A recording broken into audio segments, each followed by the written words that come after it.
Hey everybody, this is the one and only Paraprince or Adam, and I know it has been quite a while since I have actually uploaded a video or have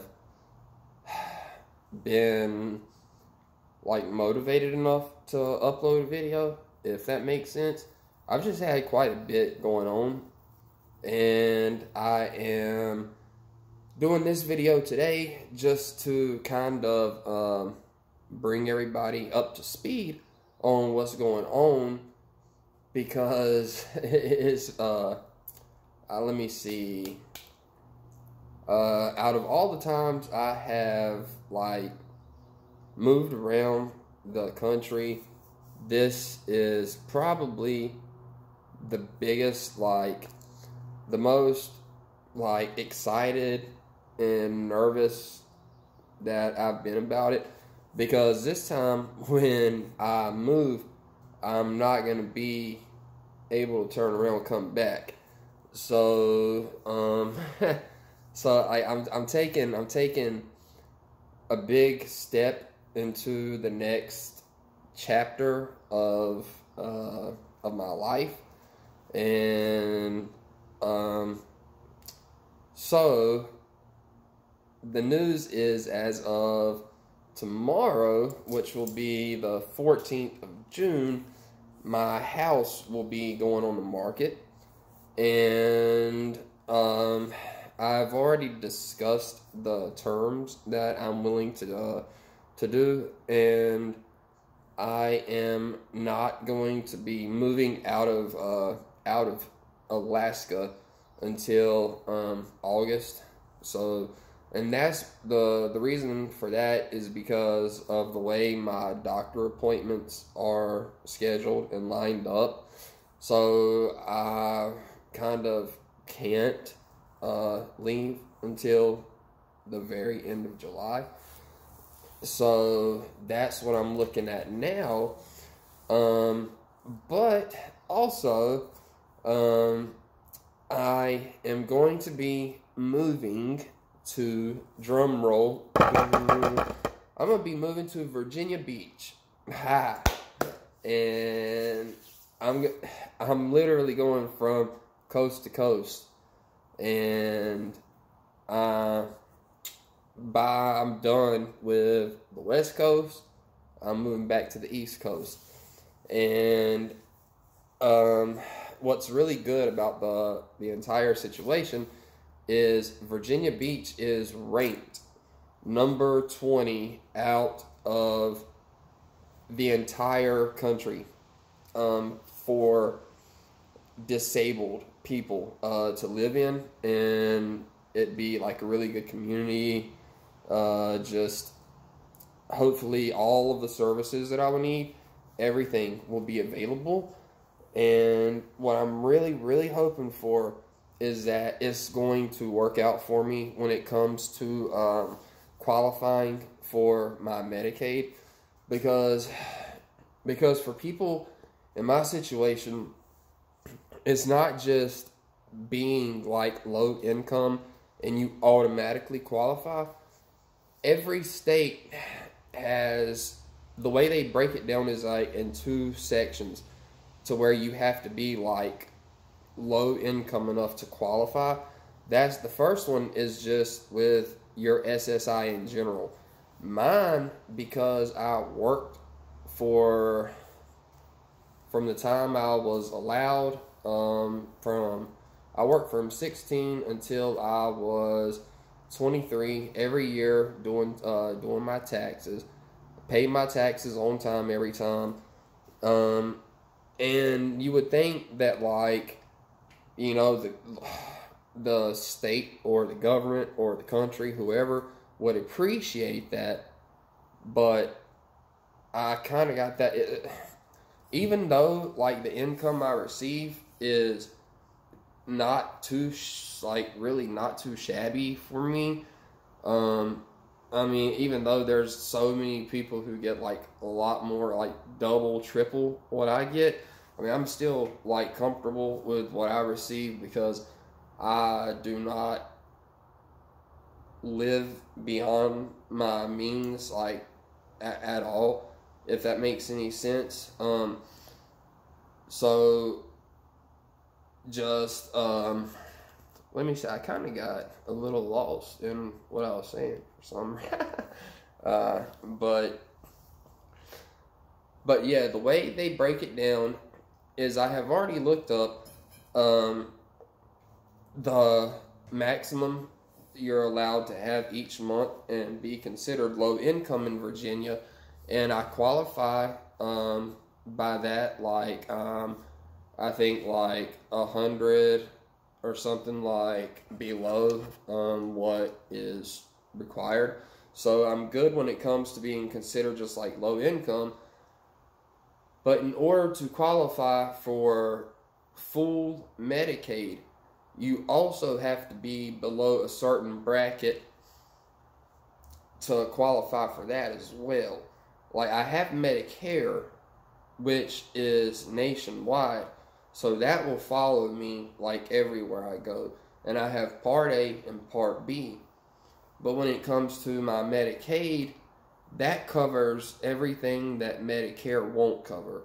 So having Medicare and Medicaid, in my instance, they work with each other. What Medicare won't pay for, Medicaid will. What Medicaid won't pay for, Medicare will. Together, they will cover 100%. But in other states, such as North Carolina, they wouldn't even cover 50% of the services I need. And not just the services, but the supplies also. The supplies that I actually need each month, if you pay out of pocket, it gets really expensive really fast. And it really, to me, it really isn't fair, like, why the prices are as expensive as they are. You would think that they would have a company for people such as myself who could just call and either become a member, or just because I have, like, you would think they would have something, along the lines of that, but they don't. So therefore, I have to rely on separate services each month. Like at least 2 different companies each month I have to rely on when it comes to just getting my supplies for the following month. But I know I don't qualify for that whatsoever in North Carolina. So living in North Carolina, that's a definite no. So Virginia is my only hope. And if I can't find a house to purchase in the first couple of weeks I'm in there, I'm back home or in Virginia, then what I'm going to do is just and I'm just going to end up renting an apartment for probably sign like a 6-month contract to give me enough time to keep looking for what I want, and something that's along the lines of what I'm willing to spend. So therefore, I'm just trying to think smart when it comes to the options and the just everything that is involved when you transition from one side of the country to the other. And and I also found out just getting one container to ship all of my household items and belongings just back to the East Coast, to North Carolina, that's going to cost roughly $8,000. I mean, that's not too bad, because back in 2015 it was a little over 5,000, and this time they've increased and they've went up a little over 3,000. So that's going to be one of the first expenses I'm going to be looking into is that. But at least I already know it's going to be around 8,000, and it's really kind of like lame the way they do it, but I can understand they have a minimum of 3,000 pounds, and I don't think I'm going to have anywhere close to 3,000 pounds that I'm going to be shipping back, because I'm mainly just taking like the supplies and the stuff I have, and that's actually pretty much just the stuff over there that's already all packed nice and neatly in boxes. I got some stuff over there as well. Yeah, but yeah. So when it comes to pretty much having everything packed up and ready, I've got that done. And then it just comes to the bigger stuff that's in my house that I'm going to be sending or not sending. It just depends. There might be some things that I get rid of while I'm up here. I'm leaving all of my appliances here for the people who purchased my house. I'm just throwing that in. That's okay with me. I'm not too worried about bringing any appliances with me back home. So, but yeah. And then I've also been doing some research into the dogs, into the Chinese Shar-Peis. I'm going to start breeding, and I cannot wait, because that is actually going to be like the second love of my life.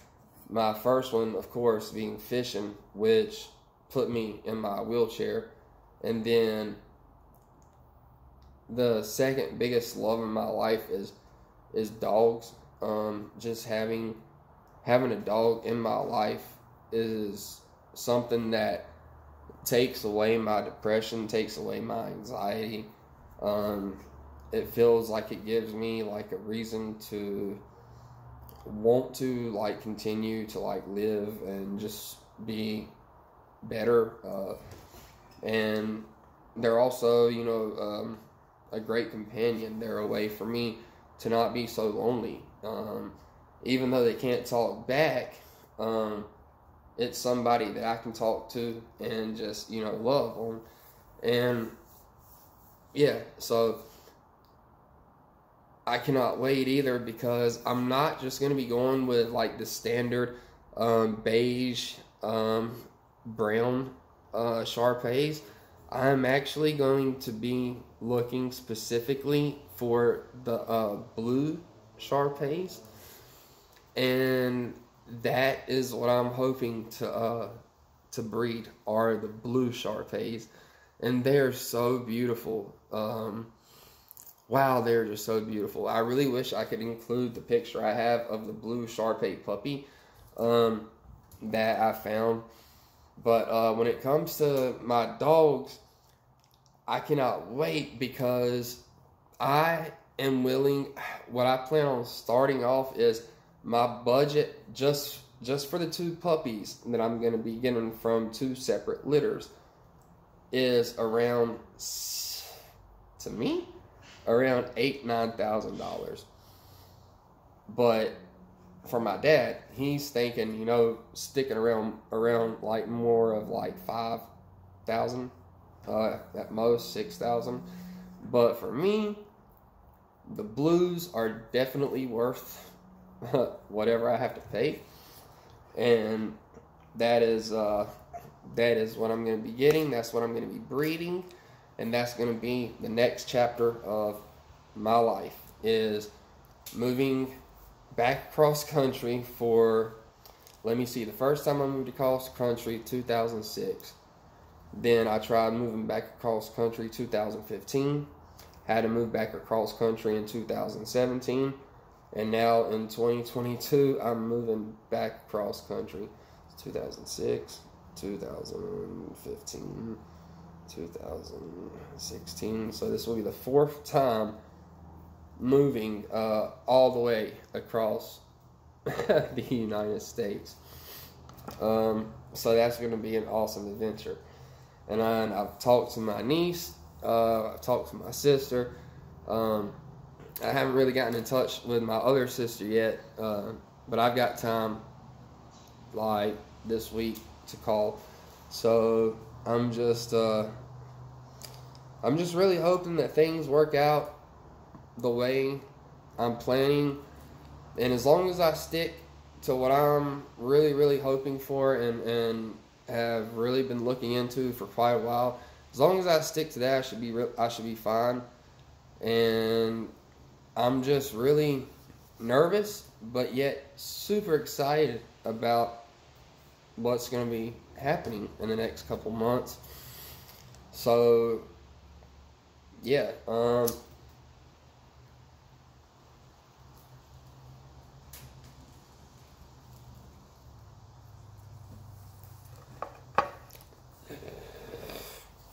So, I definitely wanted to hop on here and explain why, like I said, I have not been able to make a video in quite a while. And also, another reason why I didn't make videos for so long is because I was having a lot of issues with my left arm. I was actually diagnosed with bursitis, and I not only had bursitis in my elbow and the inflammation that comes behind your elbow, but I also started having hematomas pop up on my arm. Like, I still have one here. You can kind of see, like, the bump, how it goes up.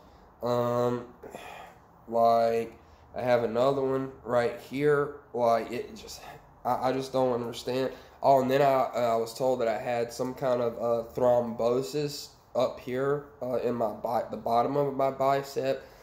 And then a little over a month ago, after doing numerous x-rays, a CAT scan, and then an MRI, having the blue dye injected, I was finally called by the Alaska elbow and hand and elbow people.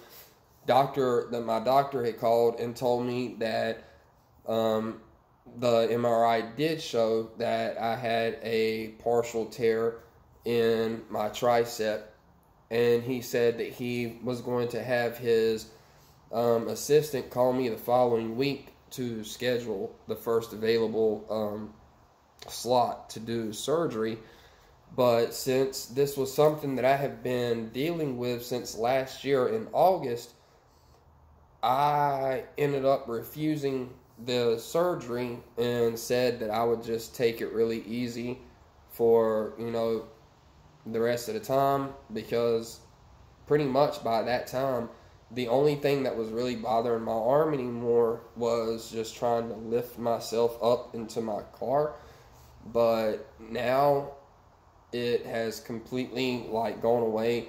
The only thing I'm experiencing now is my entire arm will start tingling and will start to go numb or fall asleep in less than a minute if I don't start moving my arm really back and forth. I don't really know what's going on with that, but with everything I've been diagnosed with, I'm not sure what it is, so I'm not really going to push it any further because the doctors don't have answers. So, but I guess that's going to be it for now. That's pretty much all the news I've got, which is quite a bit. And like I said, my house will be on the market in the morning. So I signed the papers for all of that last week. My realtor came out today, and then the girl who came out to take the pictures of my house, oh my goodness, she was so just honestly, as a man looking at a woman, she was just so beautiful. She was not just super cute, but she was just beautiful. She had a beautiful smile, just her facial structure, just the way she carried herself. You could tell she was a really just sweet girl, and very, very, very beautiful. But in a different life, I guess, because this is definitely not meant to be in this current life. But maybe one day, So, I hope all of you beautiful people have a wonderful morning, day, evening, night, wherever you may be. And just remember, if you don't hear this from anybody else, you heard it from the Parrot Prince. I love each and every one of you just the way you are. And you are all beautiful on the inside and out. Do not let anybody ever tell you. So until next time, Parrot Prince is out. Goodbye.